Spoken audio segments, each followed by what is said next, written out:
Hi viewers, welcome to our channel. ప్రస్తుతం మనతో పాటు జై భారత్ నేషనల్ పార్టీ అధికార ప్రతినిధి Vinukonda contesting MLA candidate Chiranjeevi Nayak garu వారితో మాట్లాడారు. సార్ నమస్కారం. సార్ నమస్తే. జై భారత్ అండి. సార్, వాలంటరీ వ్యవస్థ ఇప్పుడు వ్యవస్థ పైన రెండు పార్టీలు కూడా చూస్తే జగన్మోహన్ రెడ్డి గారు చాలా మందిని కూడా బలవంతంగా రాజీనామాలు చేయిస్తున్నారు, వాళ్ళ కార్యకర్తలుగా మారుస్తున్నారని చెప్పేసి ఒక ఆరోపణలు వస్తున్నాయి. ఇటు చూస్తే చంద్రబాబు గారు ఒకవేళ అధికారంలోకి వస్తే వాళ్ళ శాలరీ 5,000 నుంచి 10,000 పెంచుతామని అంటున్నారు. అంటే ఏ విధంగా చూడొచ్చు? అంటే ఒకటండి, ఇప్పుడు వాలంటీర్ అనే ఒక వ్యవస్థని జగన్మోహన్ రెడ్డి సొంత పార్టీ కార్యకర్తలని నియమించుకొని తద్వారా తన ఓట్ బ్యాంక్ని పదిలిపరుచుకునే ప్రయత్నం అయితే జగన్మోహన్ రెడ్డి చాలా సక్సెస్ఫుల్గా చేశారు. అందులో ఆయన సక్సెస్ అయిపోయారు. సో ఇప్పుడు ఆ పార్టీ వాళ్ళు టైం అండ్ అగైన్ చెప్పారు, వైసీపీ కార్యకర్తలే వాలంటీర్స్గా పెట్టాము, లోకల్ లీడర్స్గా మీరు చెప్పిన వాళ్ళే ప్రమోట్ చేసాము, వాళ్ళందరూ మన వాళ్ళే, మన ఇంట్లో మన ఇళ్లలో ఉండేవాళ్ళే అనేసి time and again YCP leadership top to bottom, bottom to top అందరూ చెప్తున్న మాట అది. సో ఇప్పుడు ఇప్పుడు వాళ్ళని ఎన్నికల ప్రక్రియలో వాడుకునేదానికి జగన్మోహన్ రెడ్డి కొంతమందిని రిజైన్ చేయించి వాళ్ళు ఫుల్ ఫ్లెడ్జ్డ్ వైసీపీ కార్యకర్తలా పనిచేసి వైసీపీని మళ్ళీ గెలిపించే బాధ్యతను వాళ్ళ మీద పెడుతున్నారు. తర్వాత టీడీపీ సైడ్ నుంచి మనం ఏదైతే ఇప్పుడు వాలంటీర్స్ యొక్క జీతం పెంచుతానని చెప్తున్నారో, సో చంద్రబాబు నాయుడు గారు ఈ విషయంలో అంతకుముందు జన్మభూమి కమిటీలను ఉండేవి, వాళ్ళకి జీతాలు లేవు, కానీ వాళ్ళు చెప్పిన వాళ్ళకే పథకాలు స్కీమ్లో అంటే ఆల్మోస్ట్ వాళ్ళు ఒక యాంటీ కాన్స్టిట్యూషనల్ ఫోర్స్లో పనిచేశారు ఆ జన్మభూమి కమిటీలు. ఎవరికి రేషన్ కార్డు కావాలన్నా, ఎవరికి పెన్షన్ కావాలన్నా, ఎవరికి ఏ బెనిఫిట్ కావాలన్నా వాళ్ళ దగ్గరికి వెళ్ళి కన్సల్ట్ తీసుకుంటేనే వాళ్ళకి అప్రూవల్ అయ్యే పరిస్థితి ఉండేది. సో వీళ్ళు ఇద్దరు ఏంటంటే ఒక డెమోక్రటిక్ మేనర్లో ప్రజలతో ఓట్లు వేయించుకొని ఒక నాన్ డెమోక్రటిక్ సెటప్ని తీసుకొచ్చే ప్రక్రియను ఇద్దరు చేశారు. అది జన్మభూమి కమిటీలు కానివ్వండి, ఇటు ఉన్న వాలంటీర్ వ్యవస్థ కానివ్వండి, ఇద్దరు చేశారు. ప్రజాస్వామ్యబద్ధంగా ఎన్నికలైన వీళ్ళ కార్యకర్తల్ని పెంచి పోషించేదానికి, వీళ్ళ కార్యకర్తల్ని లోకల్గా వీళ్ళ ఓట్ బ్యాంక్ని పదిలిపరుచుకునేదానికి చేస్తున్న ఒక కుట్రలో భాగం ఇది. ఇప్పుడు ఏదైతే చంద్రబాబు నాయుడు గారు 10,000 జీతం పెంచుతానని చెప్తున్నారో, మళ్ళీ ఈ వాలంటీర్లు కొంచెం ఆశతో ఇప్పుడు 5,000 ఇస్తున్నారు కదా, లేకపోతే కొంచెం పెంచి 6,000 ఎంతో ఇస్తున్నారు ఇప్పుడు వైసీపీ వాళ్ళు, దీనికి బెటర్గా వస్తుంది కాబట్టి టీడీపీకి ఏమైనా మనం పనిచేద్దామా, టీడీపీ సైడ్ ఏమైనా టిల్ట్ అవుదామా అనే ఆలోచన వైసీపీలో వాలంటీర్స్లో రేకెత్తించి తద్వారా ఎలక్టోరల్ గెయిన్స్ పొందాలనే కుట్ర తప్ప చంద్రబాబు నాయుడు గారు ఎప్పుడు ఆయన ఇచ్చిన హామీని తూచా తప్పకుండా ఇంప్లిమెంట్ చేసిన దాఖలాలు ఎక్కడా లేవు అసలు. సో చంద్రబాబు గారు నైజం చూస్తే మీరు ఆయన రాజకీయాల్లో వచ్చిన దగ్గర నుంచి ఆయన చెప్పేది ఒకటి, ఎన్నికల తర్వాత చేసేది ఇంకోటి ఉంటుంది. సో చంద్రబాబు నాయుడు గారు చెప్పిన అంశాలని అంత ఈజీగా నమ్మి వాలంటీర్లు టీడీపీ కోసం పనిచేస్తారు, లేకపోతే టీడీపీకి అనుకూలంగా పనిచేస్తారనేది మాత్రం జరిగేదానికి సాధ్యం కాదు. అసలు వీళ్ళు ప్రజాస్వామ్యబద్ధంగా ఎన్నికలైన వీళ్ళు అసలు ఒక ఎలాంటి శాంక్టిటీ లేకుండా, ఎలాంటి చట్టబద్ధత లేకుండా ఒక వాలంటీర్ వ్యవస్థ కానివ్వండి, జన్మభూమి కమిటీలు కానివ్వండి, వీటికి ఎలాంటి లీగల్ శాంక్టిటీస్ లేవు. వీటికి ఎలాంటి లీగల్ బ్యాకప్ లేకుండా వీళ్ళని తీసుకొచ్చి ఇలా కన్స్టిట్యూట్ చేస్తున్నారంటే వీళ్ళు ప్రజాస్వామ్యాన్ని ఎంత అపహాస్యం చేస్తున్నారో చూడండి. అసలు బాబు, మీకు పదవులు ఇస్తుంది, ప్రజలు ఓట్లేసి గెలిపించింది ప్రజల్ని పరిపాలించమని, అంతేగాని మీ కార్యకర్తల్ని ఇంకొక పొజిషన్లో పెట్టి వాళ్ళని జనాల మీద పెట్టి రుద్దేదానికి కాదు కదా, వాళ్ళని జనాల మీద అజమాయిషి చెలాయించేదానికి కాదు కదా. సో ప్రజలు కూడా కీన్గా ఆలోచించాలి ఈ విషయంలో. ఇప్పుడు ఆయనేమో వాలంటీర్స్ అంటారు, ఈయన జన్మభూమి కమిటీలు అంటారు, మళ్ళీ ఈయన కూడా వాలంటీర్స్ అంటారు. వాలంటీర్స్ ఉండగా ఎమ్మెల్యేలు ఎందుకు, ఎంపీలు ఎందుకు, గ్రామస్థాయిలో సర్పంచ్లు ఎందుకు? అన్ని వాలంటీర్లతో చేయించుకోండి. ఆ లోకల్ బాడీ వ్యవస్థ మొత్తాన్ని తీసేసేయండి. ఎంపీటీసీలు వద్దు, సర్పంచ్లు వద్దు, జెడ్పీటీసీలు వద్దు, వార్డు మెంబర్లు ఎవరు వద్దు.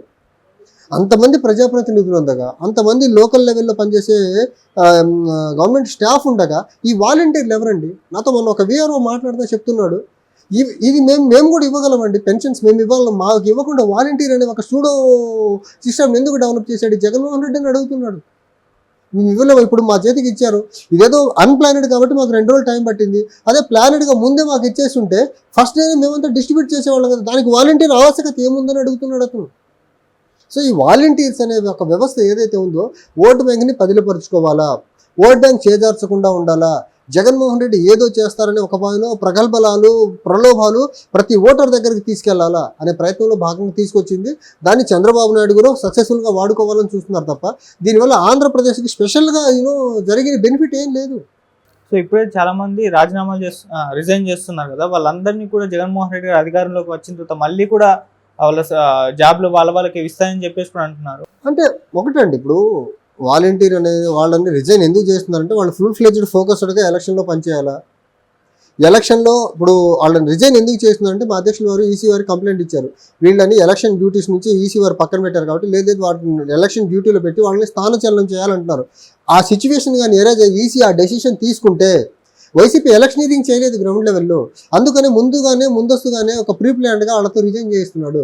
రిజైన్ చేయించకుండా మేము ఏదైతే అపీల్ చేసామో ఈసీ వారిని ఆ ఇంప్లిమెంటేషన్ ఆ పర్టికులర్ రికమెండేషన్ ఇంప్లిమెంట్ కానీ చేయగలిగితే వైసీపీ ఎలక్షనీరింగ్ చేసేదానికి గ్రౌండ్ లెవెల్లో కార్యకర్తలు ఉండరు కాబట్టి ముందుగానే వాళ్ళతో రిజైన్ చేసే ప్రయత్నంలో ఉన్నాడు జగన్మోహన్ రెడ్డి గారు. అంటే మీ పార్టీ అభిప్రాయం ఏంటి వాలంటీర్ల పైన? అంటే తీసేసే ఆలోచన ఏమన్నా కనిపిస్తుందా, లేకుంటే ఇంకేదైనా అభిప్రాయం ఉందంటారా? అంటే ఒకటండి, మేము ఏదన్నా ఏది ఆలోచిస్తున్నా ఒక వాలంటీర్ వ్యవస్థ అనేది దానికి చట్టబద్ధత లేదు, దాని గురించి అంత ఆలోచించాల్సిన అవసరం లేదు. పార్టీ కార్యకర్తల్ని వాళ్ళు పెంచి పోషిస్తున్నారు అంతే తప్ప వాళ్ళకి లీగల్ శాంక్టిటీ ఏం లేదు, దాని గురించి మేమేం ఆలోచించమంటారు చెప్పండి.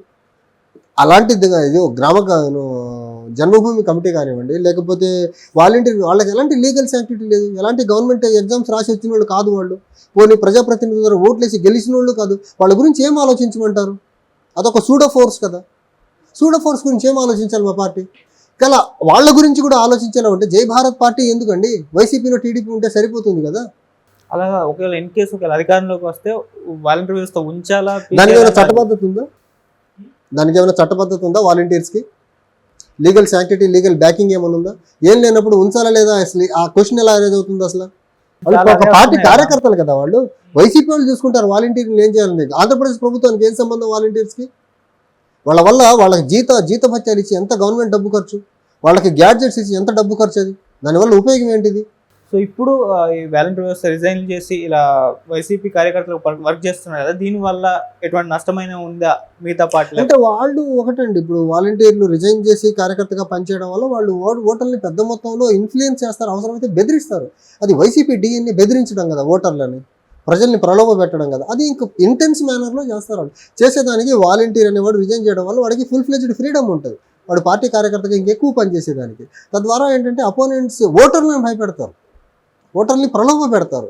ఆ ఏదైతే ఓటర్ల దగ్గరికి తీసుకెళ్లే తాయిలాలు లిక్కర్ కానీ డబ్బు కానీ బిర్యానీ పొట్లాలు కానీ సక్సెస్ఫుల్గా వాళ్ళ పని ఏంటిది? పెన్షన్ తీసుకెళ్ళి ఇవ్వడం. మొన్నటి పెన్షన్ తీసుకెళ్ళి ఇచ్చారు, లేకపోతే వేరే బెనిఫిట్స్ ఏవైతే తీసుకెళ్ళి ఇచ్చిన వాళ్ళు రేపు లిక్కర్ బాటిల్స్ మోస్తారు వాళ్ళు, లేకపోతే ఓటర్లకు డబ్బు మోస్తారు, లేకపోతే ఓటర్లకు ఇంకేదైనా బిర్యానీ పొట్లాలు దానికే ఉపయోగిస్తారు తప్ప వాళ్ళు ఇంకా వేరే దానికి ఉపయోగపడే ఆస్కారం ఏముంది అసలు? సో మరి ఇప్పుడు ఈ ప్రాబ్లం ఎలా సాల్వ్ చేస్తారంటారు? ఒకవేళ వాళ్ళ కార్యకర్తలుగా వర్క్ చేసి వైసీపీకి మేలు జరుగుతుందంటే దాన్ని ఎలా ఫేస్ చేస్తారు? అంతేనండి, ఇప్పుడు మా అధ్యక్షులు వారు చెప్పారు కదా, మా పార్టీ నుంచి డిమాండ్ చేస్తున్నాం కదా ఈసీ వారిని, మేము వాళ్ళని విధుల్లోకి తీసుకోండి, ఎన్నికల విధుల్లో వాళ్ళని పెట్టి వాళ్ళని జిల్లాల వారీగా స్థానచలనం చేయాలని అడుగుతున్నాము. అదొక్కటే రెమెడీ. మా అధ్యక్షులు వారు ఎలక్షన్ ఫ్రీ అండ్ ఫెయిర్ మేనర్లో జరగాలి చాలా దూరదృష్టితో ఆలోచించి చెప్పిన ప్రపోజల్, అది ఇచ్చిన రికమెండేషన్, అది కానీ ఈసీ ఇంప్లిమెంట్ చేయగలిగితే ఎలాంటి ప్రలోభానికి ఆస్కారం ఉండదు ఆంధ్రప్రదేశ్ అసెంబ్లీ ఎన్నికల్లో. సో ఇప్పుడు ఈ వాలంటీర్ వ్యవస్థ రిజైన్ చేసి ఇలా వైసీపీ కార్యకర్తలు వర్క్ చేస్తున్నారు కదా, దీనివల్ల ఎటువంటి నష్టమైన ఉందా మిగతా పార్టీలు? అంటే వాళ్ళు ఒకటండి, ఇప్పుడు వాలంటీర్లు రిజైన్ చేసి కార్యకర్తగా పనిచేయడం వల్ల వాళ్ళు ఓటర్ని పెద్ద మొత్తంలో ఇన్ఫ్లుయెన్స్ చేస్తారు, అవసరమైతే బెదిరిస్తారు. అది వైసీపీ డిఎన్ని బెదిరించడం కదా, ఓటర్లని ప్రజల్ని ప్రలోభ పెట్టడం కదా, అది ఇంక ఇంటెన్స్ మేనర్లో చేస్తారు. వాళ్ళు చేసేదానికి వాలంటీర్ అనేవాడు రిజైన్ చేయడం వల్ల వాడికి ఫుల్ ఫ్లెజ్డ్ ఫ్రీడమ్ ఉంటుంది, వాడు పార్టీ కార్యకర్తగా ఇంకెక్కువ పని చేసేదానికి. తద్వారా ఏంటంటే అపోనెంట్స్ ఓటర్లను భయపెడతారు, ఓటర్ని ప్రలోభ పెడతారు. ఆ ఏదైతే ఓటర్ల దగ్గరికి తీసుకెళ్లే తాయిలాలు లిక్కర్ కానీ డబ్బు కానీ బిర్యానీ పొట్లాలు కానీ సక్సెస్ఫుల్గా వాళ్ళ పని ఏంటిది? పెన్షన్ తీసుకెళ్ళి ఇవ్వడం. మొన్నటి పెన్షన్ తీసుకెళ్ళి ఇచ్చారు, లేకపోతే వేరే బెనిఫిట్స్ ఏవైతే తీసుకెళ్ళి ఇచ్చిన వాళ్ళు రేపు లిక్కర్ బాటిల్స్ మోస్తారు వాళ్ళు, లేకపోతే ఓటర్లకు డబ్బు మోస్తారు, లేకపోతే ఓటర్లకు ఇంకేదైనా బిర్యానీ పొట్లాలు దానికే ఉపయోగిస్తారు తప్ప వాళ్ళు ఇంకా వేరే దానికి ఉపయోగపడే ఆస్కారం ఏముంది అసలు? సో మరి ఇప్పుడు ఈ ప్రాబ్లం ఎలా సాల్వ్ చేస్తారంటారు? ఒకవేళ వాళ్ళ కార్యకర్తలుగా వర్క్ చేసి వైసీపీకి మేలు జరుగుతుందంటే దాన్ని ఎలా ఫేస్ చేస్తారు? అంతేనండి, ఇప్పుడు మా అధ్యక్షులు వారు చెప్పారు కదా, మా పార్టీ నుంచి డిమాండ్ చేస్తున్నాం కదా ఈసీ వారిని, మేము వాళ్ళని విధుల్లోకి తీసుకోండి, ఎన్నికల విధుల్లో వాళ్ళని పెట్టి వాళ్ళని జిల్లాల వారీగా స్థానచలనం చేయాలని అడుగుతున్నాము. అదొక్కటే రెమెడీ.